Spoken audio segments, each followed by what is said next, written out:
Got a big book haul, but I gotta change. Isn't that a lot of books, boo-boo? Well, hey, hi, hello. Welcome back to my channel. My name is Jess, and as you can guess, I got a book haul. This is a Red Bull, it's not a Guinness, family friendly. So thank you so much to Book of the Month for sponsoring this video. It's Nigel and I's first sponsor, and he may be more excited than I am. So a lot of you probably are familiar with Book of the Month, but if you're not, Book of the Month is super popular and fasting, growing online book service for readers. Their mission is to promote new and emerging authors and help readers discover books they love. So their team goes through hundreds of books each month and gives readers their choice from a curated selection of new and sometimes even early release titles, so you can spend more time reading and less time searching. If you've never tried Book of the Month before, you can get your first book for just $9.99 with the code SPRINGFUN. I'll have on the screen, also in the description, and that is a bomb deal for a new hardcover fiction book, because truly, what are they, $27 sometimes? You also can skip. Book of the Month is risk-free. You can skip any month, anytime, and you will not be charged. So if you're not interested in those picks, you can just skip the month and look at the next month. This Book of the Month typically picks various genres in the box, so it won't all be thriller, won't all be contemporary, and they usually choose new and emerging authors. So I'm gonna show you the April picks. Here's the part Nigel is most excited about, the box. Why he might be more interested in the box, I am more interested in the book, so it works out perfectly for us. So inside looks like this, and I was so excited that this was one of the April picks. I've been really looking forward to reading this one. This is a historical fiction novel about a young girl growing up in Reconstruction era in Brooklyn. Her mom is a physician, so of course she wants her to carry on the family tradition and become one as well, but she loves music and wants to pursue that, and relatable when you don't want to do what your parents would like you to do. Also, this freaking cover, and I just love how the logo blends in. It's so pretty. And I also love this, like the color, how that matches the theme and the little branded logo on there. So I am super hyped about this one because I have not been in a mood for fantasy, so I've been reading everything but fantasy. And also Arsenic and Adobo. Again, this cover, it's really giving me like 90s vibes. You know, we had those big, bold, blocky colors. And this is going to be my first cozy mystery. So this is the first in a culinary cozy series. The main character is recovering from a breakup, is trying to help her aunt save her failing restaurant. And then a food critic who is notoriously nasty and shady drops dead. And it looks like the main character may be a main suspect. So I just love this cover. Look at the doggy at the top. Oh my goodness, I cannot wait to read this one. Next up, we have People You Meet on Vacation by Emily Henry. So she had a very popular book last year, Beach Read, which I did read, but I was going into it as a rom-com. And I think her books are more like women's fiction. So I have a better sense of what this is going to be going into it. So I hope I enjoy this one more. But this, I need a vacation. So maybe reading this will make me feel like I'm on a vacation since I can't go anywhere. The small blurb on this one says 2 best friends, 10 summer trips, 1 last chance to fall in love. So that sounds really cute. What Comes After, I immediately saw this cover and I was like, this is giving me Washington vibes. I used to live in Washington. I miss it all the time. And then I open up the cover and what does it say? In misty coastal Washington. So this is a mystery and I'm like, oh, it's gonna make me miss Washington State. Oh, this blue child, the Hunting Wives. Look at that. It's like lipsticks, but then a bullet. Child. So this sounds like Mean Girls, but an adult version. And they have a club called the Hunting Wives where they go practice shooting and stuff like that. So it sounds like murder, mystery, mayhem, cattiness. I'm here for it. So head to bookofthemonth.com to check out their other picks. Use code SPRINGFUN to get your first book for $9.99. I know you see all of these books. Please don't shame me. I just wanted to get these all out of the way, and I probably won't do a book haul for a really long time because I don't have any other books coming in right now. I don't think so, but I'm gonna wait a while before I do another book haul, so I'm just gonna go ahead and get these out of the way. Some of these I got for free, okay? At my library, they have a shelf where there's free paperbacks. So I picked up Legion by Brandon Sanderson. So this is 3 novellas, but in a bind up, so they're all pretty short. But my friend Danny read this and really enjoyed it. So basically the main character, Steven, is seemingly a normal dude, but he can learn any new skill like really fast, but with new personas basically, but he calls them aspects. So I think his like mind is split up into different personas, so that makes him capable to like learn all this stuff. I don't know. I didn't look too much more into it. I feel like this is a different kind of writing for Brandon Sanderson, so I'm really interested to read it. I don't know when I'll get to it, but it'll happen. So I got The Kingdom of Gods by N.K. Jemisin. It's the third in the Inheritance trilogy, which I want to read. I do not have the first two, but it was free, and it's like a nice floppy, so like I couldn't pick it up, so I can't really tell you anything about this because I haven't even read the first book. Then also, in perfectly good condition, these were free as well, The Book of Dust and The Secret Commonwealth, which are the first two books in the La Belle Sauvage series by Philip Pullman. I think this is after his Dark Materials, which I loved. I read last year. I've heard mixed reviews on these. I know Emily Fox, who really loved his Dark Materials, has not been enjoying these, but I want to read them, and they were free, so like, how could I pass it up?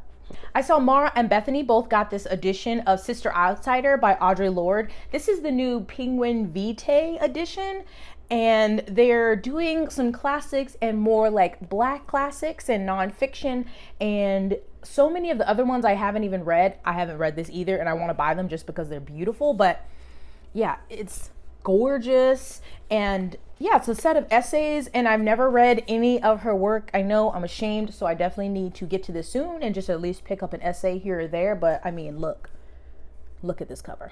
All of these are a mix of where I got them from, but this is from Thrift Books, and I got The Pillars of the Earth by Ken Follett. In a video I did last year of like series I'm intimidated to start because they're like long, I included this, which is technically only a trilogy, but as you can see, it's freaking long. It's a historical fiction, basically about building a big ass church, like a cathedral. I don't know much more about it, except I always used to see it at Costco, and I was like, I'm gonna get it, no, I'm gonna get it, no. So I got it. It was $5. It's floppy. I can't complain. Then for my birthday, Andrew got me a lot of books, and I wanted a lot of nonfiction books. Some I have read and some I haven't, so these are the ones that I got for my birthday. I got The Lead from Outside by Queen Stacey Abrams. I have not read this one yet, but I definitely wanted to get this one. She has a few nonfiction. Of course, she has her romance, and then she has a political thriller coming out later this year that I definitely want. But I wanted to get this because, I mean, she's incredible, so I want to read some of her books. I also picked up The New Jim Crow by Michelle Alexander, which I have read, and this is about mass incarceration in the United States and how that disproportionately affects Black and brown men for the most part, and basically how this is the new Jim Crow. So basically we've gone from slavery, Jim Crow, and now we have mass incarceration. I loved this. It was really hard to read though. I listened to the audio, but I'm really glad to have this to reference back, so I highly recommend this. This was a popular book last year. I think it's still a bestseller right now. Is Cast by Isabel Wilkerson. And this, I think Mara read this one, but it's talking about race in America, but referencing or like using the same frame of mind as like the caste system in like India, I'm pretty sure. So I love this cover. I know that's weird to say for nonfiction, but it's like the words are like 3D. So I have not got to this one. The audiobook came in and I was like, I need a break. So I will get to this one soon, but by the same author, I got The Warmth of Other Suns. But this is about the migration story, about how Black Americans moved from the South up north and out west, which I've always been really interested in because growing up in the South, I assumed that the majority of Black people lived in the South. Then as I got older and started traveling, I found it interesting to find random places that Black people lived because I was like, what? There's Black people out here? Which obviously they're almost everywhere, but in some places more than others. So this will be a really interesting read. I hope not as hard as some other nonfiction works that I have read because I need to get some lighter works, but I'm still excited to read this one too. I obviously have read this one, Stamped from the Beginning by Ibram X. Kendi, and loved it. It was infuriating but enlightening, and I really enjoy his work. And so I finally got a copy and I'm like, damn, that was a big book. I listened to it on the audio, highly recommend. They have a young adult version, which is Ibram X. Kendi and Jason Reynolds. And I think they're even doing like a kids version. So I hope that eventually one day, maybe this series of books will make its way into schools because it definitely needs to replace some of those raggedy textbooks in American schools, at least. Then speaking of Ibram X. Kendi, this came out in February, 400 Souls. So this is a, what would you call it? A compilation? It's a community history of African America from 1619 to 2019. So there are so many people who were involved in this, and they all, I think, take a year or a span. I think they take 5 years and they write about it. And then there's also excerpts from poets in here. And then Ibram X. Kendi and also Keisha and Blaine edited it. Nigel is eating my book. Wow. Edited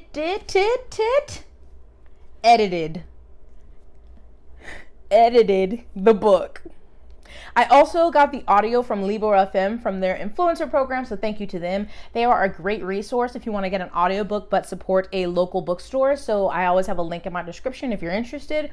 And the audiobook has like 80 or 90 voice actors, and some of them are like super famous people like Leslie Odom Jr. and Felicia Rashad. And so I'm like, I need to get to this. But again, I needed to take a mental break because while this stuff is fascinating to read, it's really hard to read also mentally. So I'm going to get to this soon. But a different kind of nonfiction, totally. I got 2 from Thrift Books. I got these recommendations from a Book Olive, and she was talking about this author, Robert K. Massey, and how he's a really great biographer. I have an interest in Russia, especially during like the last Romanov dynasty. I know a lot of people are interested in that time. And so she recommended this Nicholas and Alexandra by Robert K. Massey.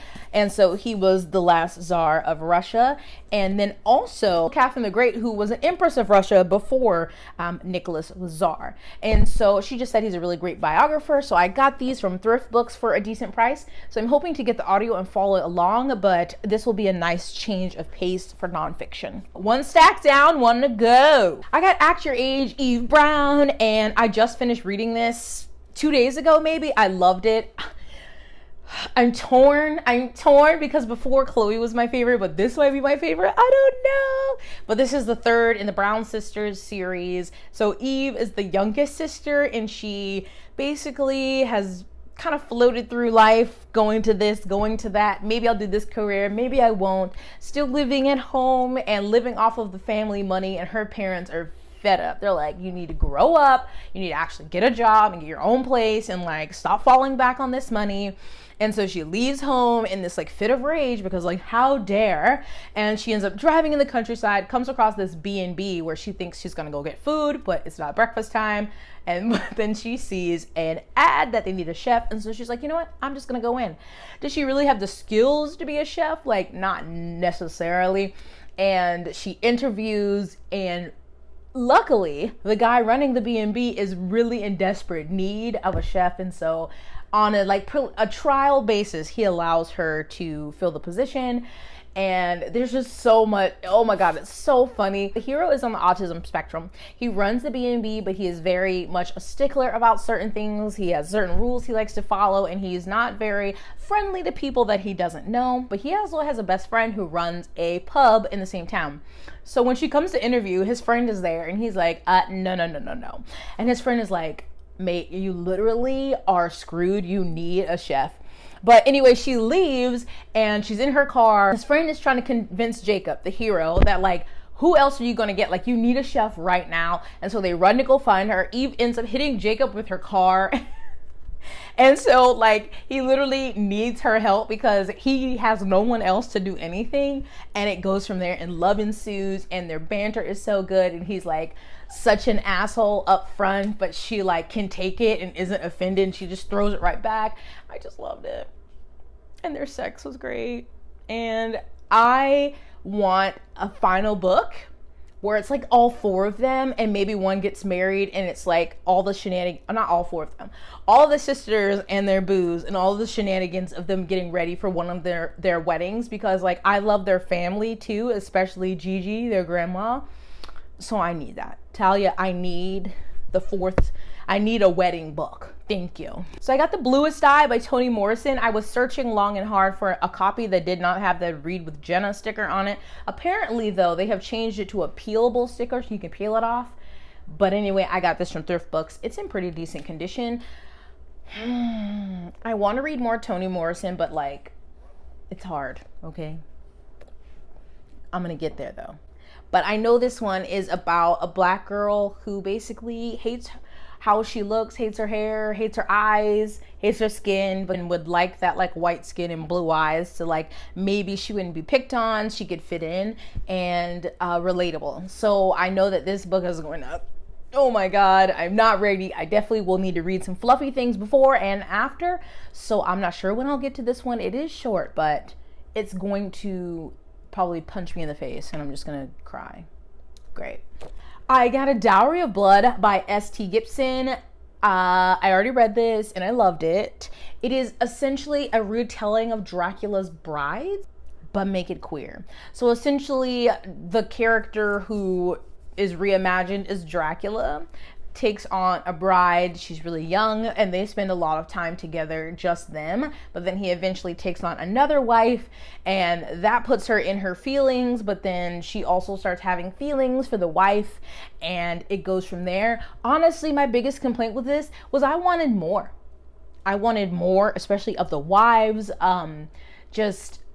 I wanted more of the story. I loved the writing, honestly. I will say my biggest complaint besides length is it's like, I think it says this is by Nyx Publishing, so maybe this is an indie publisher, but the printing is just really odd. Like none of them just like say chapters, they just kind of end like this. And it doesn't matter. I still was able to read it, but it just didn't look aesthetically pleasing. Like it would just be a page would end and then, you know what I'm saying? Like none of it would start. And for me, I think a paragraph should start indented, but like the first one didn't start. So those are small like aesthetic things. I do love this cover. I thought it was great. I hope that S.T. Gibson writes more like this, because this was like spooky, kinky vampires and I was here for it. Then I got a gift from Mara from Books Like Whoa, and she sent me Courtney Milan this novella because, Courtney Milan is my Twitter bestie. We don't know each other, but we're always on Twitter, and this is one of her favorites. And so even though it's a Christmas novella, I read it instantly anyway because I wasn't in the mood for reading the book I was currently reading, and I loved this. So the main character, Lydia, starts out when she's like maybe 16 or 17, and she's being seen by a doctor because she is pregnant. And the hero is a doctor, but he was like observing this other doctor because he was planning to take over his practice. And this other doctor is basically spewing misinformation and just gross behavior towards her. But he feels like he can't say anything because, this isn't his practice, so he doesn't say anything. Fast forward 5 years later, he's running this practice in this town and he runs into her again, but he doesn't remember who she is. She remembers who he is. So she is instantly like, you piece of shit. You just sat there and let this man talk to me like that. And anyway, they end up working together kind of because he's a doctor going on house calls and she comes with him and, love ensues. But I really liked it. It was great. I have The Mystery of Black Hollow Lane. I've heard a few people talk about this as a middle grade mystery that is really good. And so I've also heard it described as like dark academia, but as a middle grade because I think they're at a boarding school and there's a mystery they have to solve. And I was like, sold. Okay, thank you. Gonna read that soon. This was another free grab from my library, Will My Cat Eat My Eyeballs? I've talked about Caitlin Doughty here before. I read her other 2 books, but this is the last one that she's published so far that I haven't read. This one is geared towards children, like she's answering children's questions about death, hence the title, but I figured it was free, I might as well. And I'll probably get the audio for this one too because she's narrated the first 2 audiobooks, so I assume she narrates this one, and that'll be a nice nonfiction break. As we're talking about death, which I kind of fell off on buying my books death and forensics and stuff like this, but these next 2 are books that I ordered from thrift books and I said they got lost. They eventually showed up, so hooray for me. They're not in the greatest condition, but essentially they were free because they refunded me and I got Working Stiff. And this one is by Judy Malenik and TJ Mitchell. 2 years, 262 bodies, and the making of a medical examiner. So this is about a forensic pathologist in New York City, so I didn't need to know any more there. And then this one, I threw away the dust jacket because it was so crappy, but it's by Dr. Bill Bass and John Jefferson. It's called Beyond the Body Farm, about one of the body farms in the United States where people who donate their bodies to science, they take bodies and like they have them out in nature and exposed to different conditions to study how bodies decompose and how different things interact with the human body, which I find fascinating. I don't know if I want to go visit one. Will I die if I go? I don't know, but I want to go visit one. But most of them you can't just like go visit. You have to be either in like law enforcement, a program, or like studying at a college or something. So damn it, I'm just gonna have to get my master's in order so I can go to a body farm, and then I'll drop out. This one, I don't know much about at all, but Josh, whose channel I'll link down below, was talking about this book. He is a scientist, so he talks about science books, and Something Deeply Hidden by Sean Carroll. This talks about quantum mechanics, and I'm gonna sound really dumb because I don't know much about quantum mechanics, but it definitely talks about like the concept of many worlds, I think, because it says the many worlds theory of quantum behavior says that every time there's a quantum event, a world splits off that is exactly the same, except in that other world the quantum event didn't happen. And so thousands of copies of you are generated every second. Now this is nonfiction, but so Sean Carroll is a theoretical physicist. I'm worried that this is going to go above my head because I'm so not bright, but I'm going to try my best. I think I'm going to get the audio to go along with it, and then maybe I'll just bother Josh with questions. Okay, Josh, thank you. I also got When Breath Becomes Air by Paul Kalanithi. I'm sorry if I'm saying that wrong, but I've heard this is another great one from a Book Olive, and a bunch of people on Instagram said it was really beautiful. This is about a doctor who goes from treating patients to finding out he was diagnosed with like stage 4 cancer, and I guess it's kind of his examination of life now that he knows it could be possibly coming to an end. I think that's what this is about. It's pretty short, but I've heard it's really beautiful but really sad. Again, with the sad nonfiction, I don't know what's my problem. This is another book from my birthday haul, and it is The Midnight Library by Matt Haig. I've already read this one, and I really loved it. It's a bit, the concept basically is like when you die, you go to a library, and instead of books, all the books are all of your different life choices, where if you made a different decision, something else could have happened. And in this book, the character does commit suicide, and then she goes to the Midnight Library, and so she has a chance to go through different experiences to see if certain life events would have led her to be happier, and then see if she would like want to continue living, essentially. Yeah, this was great. Oh my god, look, I was about to say, oh my god, the sun's going down. Okay, it hasn't been that long, y'all, chill out. It's so dramatic, but Nigel has gone to sleep. So HarperCollins sent me this advanced reader's copy of Realm Breaker by Victoria Aveyard, which is one of my YA books that I was actually excited about this year. Don't ask me why. Maybe it's the cover, because I do love this. I did not read her Red Queen series. No interest, but this sounded good. Let me read you the little things on the back. A squire, the survivor of a failed quest. An immortal, timeless and unfathomable. An assassin, skilled and heartless. Side note, this assassin better be assassinating. And a pirate's daughter, the ward's last hope. The age of heroes is gone, but the fight to save the world has only just begun. And it's like perfect for fans of J.R.R. Tolkien, Lee Bardugo. Interesting. It's high voltage, high stakes adventure where kingdoms hang in the balance, betrayal is only a breath away. So yeah, mainly it was the cover and some of those words. I am always intrigued by assassins, but I want them to be assassinating. So we shall see. I haven't read this yet, and it came with this really pretty little map. Love me a map. So this comes out in May 21st. Oh shoot, so I need to read this soon. Dang, time is moving too dang on fast, and I'm offended. So I know you're wondering, what am I doing with this massive ass book when I said I was not gonna buy it? So my sweet friend Ivy was like, I need you to read this book, so I'm gonna buy it for you. I'm like, okay, if you want to spend your money, cool, but she actually did though. So she bought me A Court of Silver Flames, which actually looks better in person. I don't hate it as much. I still don't love the cover. But this is Sarah Janet's newest book in her A Court of Thorns and Roses series. Oh my freaking gosh, it's huge. It's huge. I do love these buttery covers though. This is Nesta and Cassian's story, and I've heard some people haven't liked it, but some people are raving, saying it's Sarah Janet's best work, her best writing. She writes trauma so well and responding to trauma. And I'm like, I'm skeptical. but I need to read this because she was so kind to send this to me. But my God, it's huge.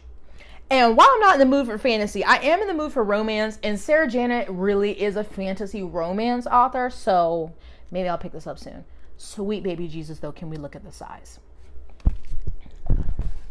Finally, I got a copy of The House in the Cerulean Sea by T.J. Klune. Another buttery cover. Why did I think it was going to be taller? Like, I feel like,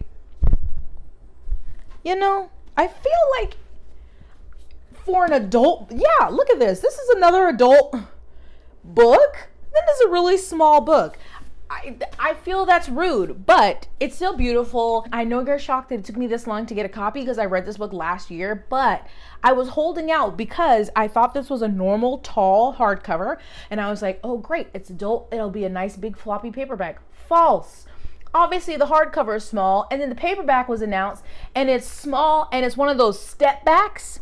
Is it a step back? I don't know if it's a step back, but it has this ugly yellow banner that says like New York like bestseller or something on it. It's fucking hideous, and I don't know who approved that, but I'm so offended.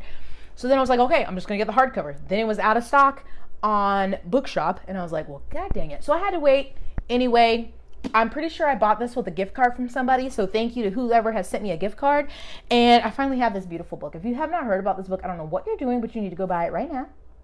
But it is the sweetest book that has ever existed, and it's really light, soft, fluffy fantasy where we have Linus, who works that Monday through Friday crap. He is basically a social worker, but for magical youth. So his company sends out people like him to go to orphanages where magical youth live to make sure they're not a danger to themselves, to the other kids, to people around them. And he's assigned this orphanage, and they not only want him to check on and investigate the kids, but also the man in charge. There's a romance. The children are the sweetest beings to ever exist. There's one named Lucifer, but he goes by Lucy. There's Chauncey, and he wants to be a bellhop. Is it Talia? Is she the gnome? Like, I'm sorry, I will literally cry thinking about this book. I read it, then I listened to the audio, and it is perfection. And there are not many books where I'm like, oh, if we have differing opinions. Most books I'm like, okay, you didn't like it, that's fine. But if anyone rates this below a 4-star, I have problems. At me, boo. At me. I finally got a copy of Root Magic, which I read in January, and I loved it. And oh my God, I love this cover. Beautiful. So Eden Royce, the author, is from South Carolina. I'm from South Carolina. She's from Charleston, South Carolina. I grew up outside of there, but she is a member of the Gullah Geechee Nation. I am not. But this book felt so comforting. It felt like going home. It's set in South Carolina in the 1960s, and it follows these two twins. And in the story, so it's obviously around the time that schools are being desegregated. And so at the start of the story, unfortunately, their grandmother passed. And so they live with their mom and their uncle. Their dad left and they don't know why. But this is basically like a ghost story. What I loved about this book was obviously familial elements, because I feel like reading so much fantasy, families aren't always a big part, or like the parents die, and that's a catalyst for the story. But I love the family aspect, their twin relationships, because they're a boy and a girl, and so they're growing a little bit older and maybe realizing that, you know, they're finding friends outside of just themselves, and so they're struggling with that. And then there's also racism that they have to deal with, because the Gullah Geechee people, so their people, their grandmother practiced root magic, which is kind of like an earth magic, and there's a lot that goes into it. And so people are very wary of that. They think that's devil magic, and they have a cop that's always coming over to their house investigating and like causing trouble. So that's a creepy element of it, the racism. But then there's also like hags and haints, and so much of it just felt like home. It's so relatable, like painting the underside of the porch blue to ward off the haints, and the food and the language. And even if you're not from South Carolina, I think you would really enjoy this. But for me, it was like extra special. It just made me feel I miss home so much, and I just love the story, so you should read it. Finally, I got my UK editions of Skyward and Starsight by Brandon Sanderson. So I don't know, did I haul this last time? I don't know, but anyway, I like to window shop online frequently. I have at least 24 tabs open in my Google Chrome, mind your business. But it's because I go through all these things, I hear about something, I put things in my cart, I go back, and I'm just like, okay, I'll come back later. I do that with books as well. And so I was doing that on Blackwell's, just putting things in my cart, putting things on a wish list. And I saw that they were reprinting Skyward because originally this went out of print. I detest the US covers, and so I ended up buying the Skyward paperback, but I wanted the hardcover. So it said it was reprinting these, and then it had the second one in stock. So I ordered it, got this one first, and then I just got this one, and they're so beautiful. Like, look at this. Look at this. I'm sorry, like sometimes the US and the UK, you're like, okay, well, if I can't get this one, I'll get the other one. No, I hate the US versions. Like, I hate them. I don't want a big face on my book. These are beautiful. Oh my gosh. So I'm so happy. Yes, wait, I think I might have hauled this. I don't know. Either way, I just got this one. Why is Skyward bigger than Starsight? Maybe. Anyway, this is Brandon Sanderson's young adult fantasy series. I think the third one is coming out this year.